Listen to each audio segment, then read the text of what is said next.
everybody, and welcome to Taking Control, the ADHD podcast on rashpixel.fm. I'm Pete Wright, and I'm here with Nikki Kinzer. Hello. Kinzer. Pete. Hi. Hi. Hi. Happy day. Happy day. Last week we did an episode where I was thinking, and then you tell me now that you were thinking too, and that's what this episode is. It's a thinking episode. There is so much thinking going around. If I only had a brain. I know. We're talking about it's kind of a broad concept. I can't wait for you to talk about it. I know.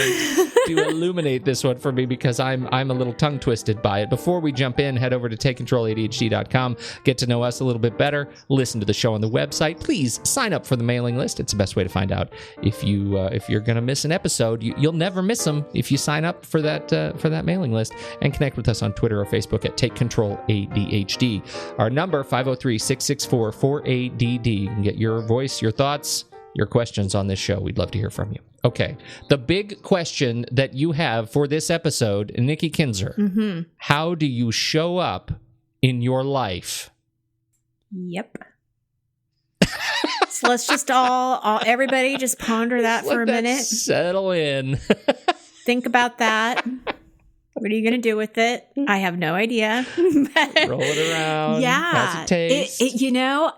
I got to tell you where this inspiration came from. And some of you listening right now is going to know, they're going to know exactly where it came from, because they've probably heard it too on the TV. So one day I had the TV on, and I wasn't even watching the TV. It was just in the background. And I heard Oprah ask somebody, how do they show up in their life? And it was a Weight Watchers commercial, is what I found out later. So my guess is that the talking box is just full of surprises. I know. So my guess, because I wasn't paying attention to the TV, is that she was asking this other Weight Watchers person how she shows up in her life now.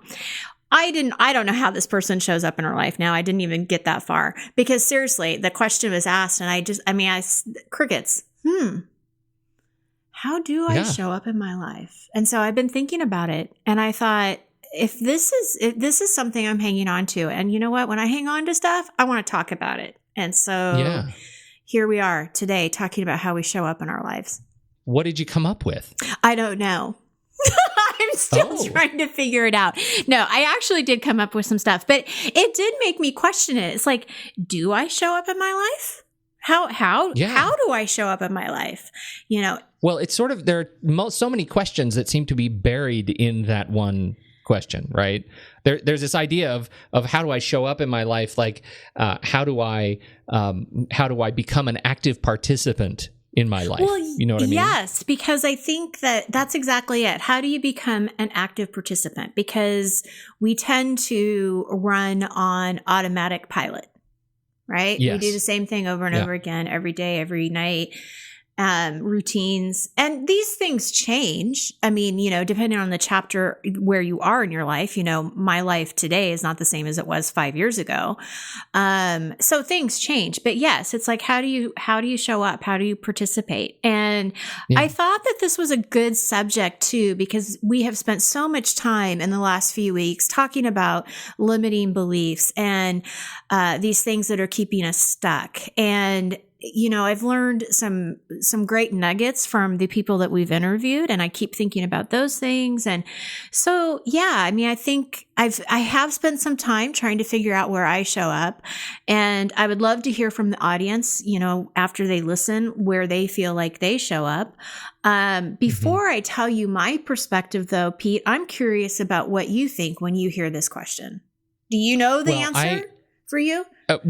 I'm with you. I feel like it's a question that leads to more questions. The second part of my observation before was that, it's kind of the second question that's buried in this is not just how I show up, like how I participate in life, but what is the impact that I am making on the world day to day, right? How do I appear in the world? And it makes me think about, do you remember that story? I'm sure I told it long ago about the 3 theories of death, or the 3 deaths. Do you remember this?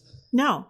Okay, so the three deaths, just briefly, it says the first death is the literal death, right? The physical death where the body stops, right? That's death number one. Death number two is the ceremonial death, where this now empty shell of a body is put in a box or cremated, and people like the people that were close to that person come to celebrate the life that was, right? That's the second death, the ceremonial death. And the third death occurs after the last time anyone that is still alive utters your name. So the image that is planted in this short story that I read about this is that everybody who is dead is sitting in this sort of waiting room playing chess, right, in this afterlife, and only after the last time somebody speaks their name are they allowed to go through this last door. Right, which I find to be a remarkable metaphor, right? It is so deep, but that is the impact of how you present in life and what you want to leave behind. Like, you're sitting in a room which is now full of like Socrates and Aristotle and Einstein, right? All these people who can't die because we keep talking about them. Like, you name a bridge after some guy and he's going to be sitting there with Einstein forever. Because that bridge is always going to, people will keep uttering his name. And so that's like the second definition that really pains me when I think too deeply about it, because the first one is I need to show up to do the work that I've committed to do in the world to make it a better place or a more interesting place or a funnier place. And I also want to make sure that the people I interact with, that I've shown up in a way that they'll remember me appropriately. Yeah. That's deep. I know, I'm sorry. No, but it's so good. You sort of asked a trigger question. Yeah, no. That's really good, because when I was thinking about this, I wasn't necessarily thinking of it in that perspective. So we're giving two different perspectives, which I think is fantastic, because I totally agree with you, because when you think about how do other people view you or perceive you, do they think of you as a negative person? Do they think of you as an optimistic person? Do they get positive energy from you or negative energy from you? All of those things. I mean, very important. So yes, I'm going to add that to my list as far as like, how am I showing up? What is the, perception that I want to give? Yeah. Well, and that's a very simple pivot. Like this, how do I show up and how am I showing up? Right. That I like the way you said that, because that's a very simple way to say what I said very complicatedly. No, I get it. I hear you. Okay. So what I was thinking is more, I guess it almost sounds more selfish now, because I was like really thinking more about like, what am I doing to make myself happy? Not everybody else. So you are just much more giving than I am, I guess. No, but this is where I went. It is, I would say a few years ago, I was in a place where I didn't want to be on autopilot anymore. And so that's when I really started to study more about mindfulness and meditation, and learning more about the Dalai Lama, which I mentioned last week, and Buddhism, just as a whole, and kind of the theory behind that. And that was a real changing point for me in my life. I think of where I show up is really being more present. And so practicing mindfulness has been a big change, I think, for me. Taking notice when something is really important and being aware of what's around me when that's happening, and really going into it, leaning into it, I guess is what some people would say. Listening and hearing and smelling, and what am I feeling, and really noticing beauty around me. I think especially outside, our nature has been something that has definitely made me feel more present in my life. So if I notice a beautiful sunset or a sunrise, or I see a landscape that I just think is gorgeous, I talk about it. And I have, fortunately, my kids, especially my son, has taken up that as a hobby. He loves taking photos of sunsets. Oh, that's wonderful. And so, to me, that's really nice. So, and I think it's also coming from a place of gratitude, and not coming from a place where you feel less than. And what I mean by that, and this is something that I learned from my mentor coach many, many years ago, is she would hear me talk and she would say, well, you're coming from a place where you feel like you have less than enough.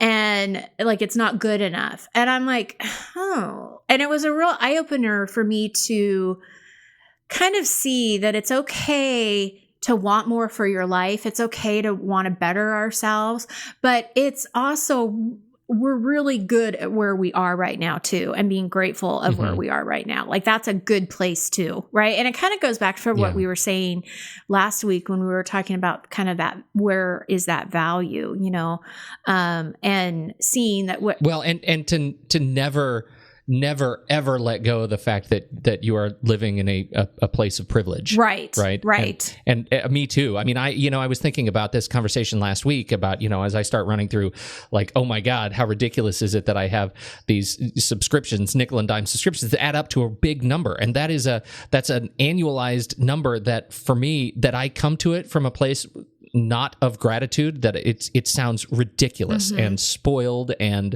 like, that has been a real wake up call for me too, that I'm coming from a place of great privilege that we can even do this stuff.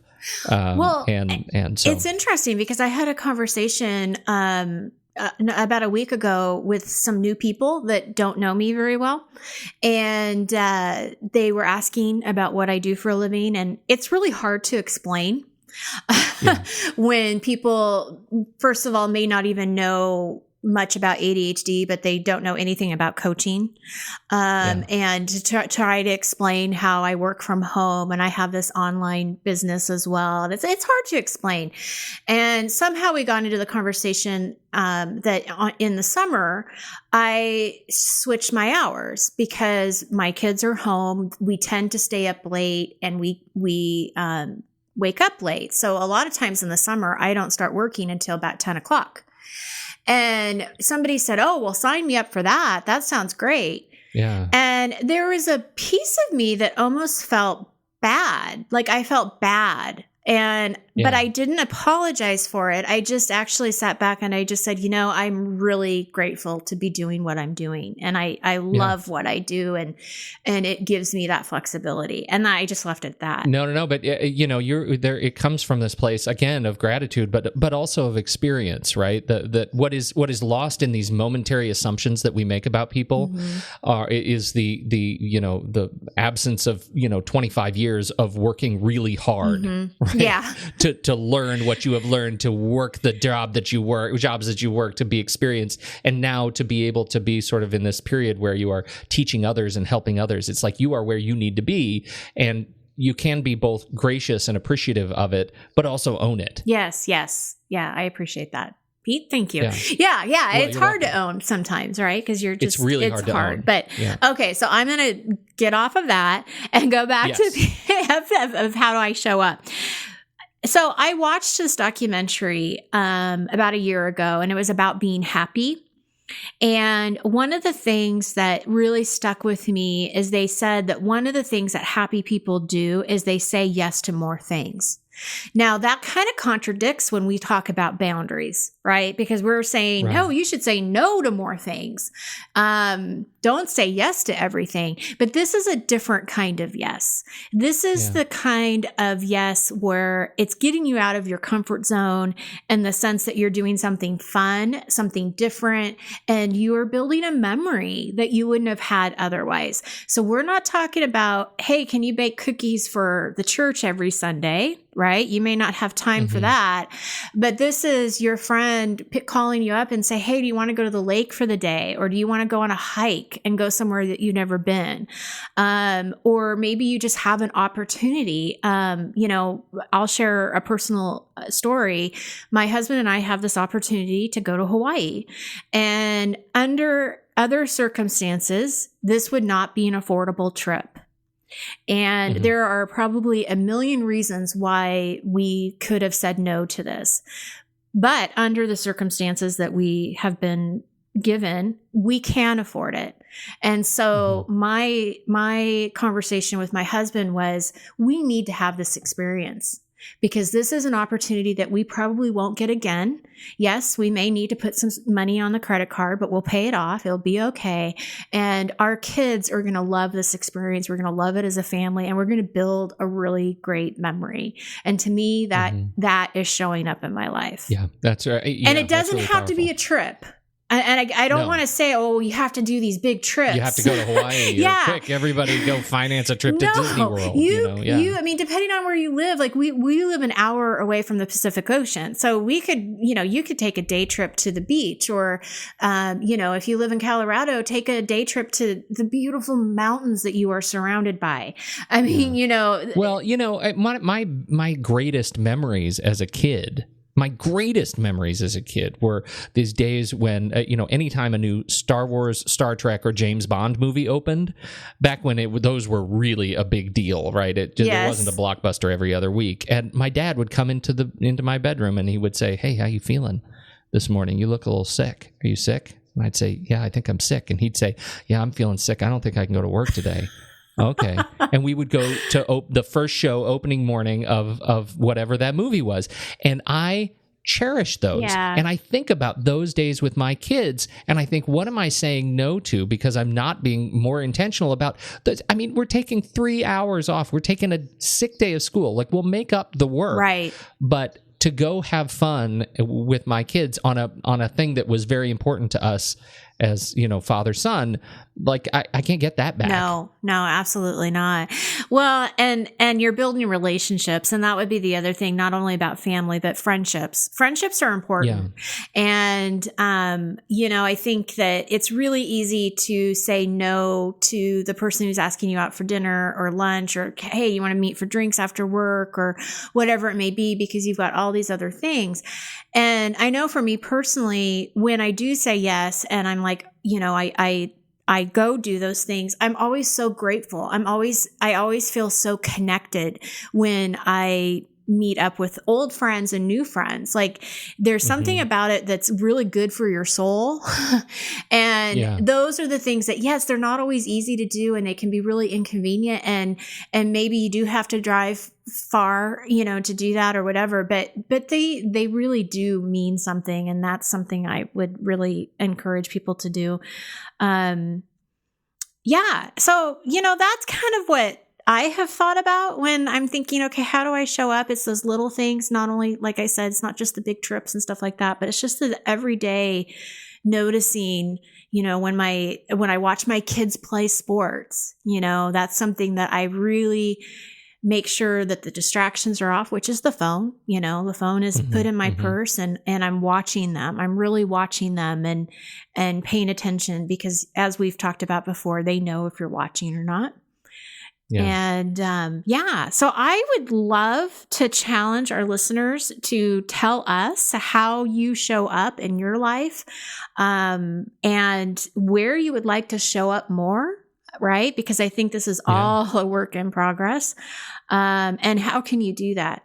Either with what we've talked about, or if you have some different ways on how you do that. I think this is really important, because this is about happiness. This is about, your enjoyment of life, your quality of life is what I was looking for. Yeah. So, well, and peace. I mean, the fact that you said it at the end there, but I just want to add this kind of ADHD spin on it. Like, when I find it's really hard to get over the hump and actually say yes to those kinds of things. But when I do, it pays dividends for days, right? I have, I don't know. I find myself getting over that sort of anxiety, whether it's social anxiety or work anxiety or whatever. It tends to be sort of magnified more than I recognize it should be. But once I do, it feels really, really good. Awesome. There you go. Awesome. Thank you, Nikki. So deep. I'm a deep thinker. You are a thinker. That's the truth. Thank you, everybody, for downloading and listening to this show. Please share your thoughts. We'd love to hear from you. And most of all, thanks for your, as always, your time and attention for downloading and listening to this week's show. On behalf of Nikki Kinzer, I'm Pete Wright, and we will catch you next week right here on Taking Control, the ADHD podcast.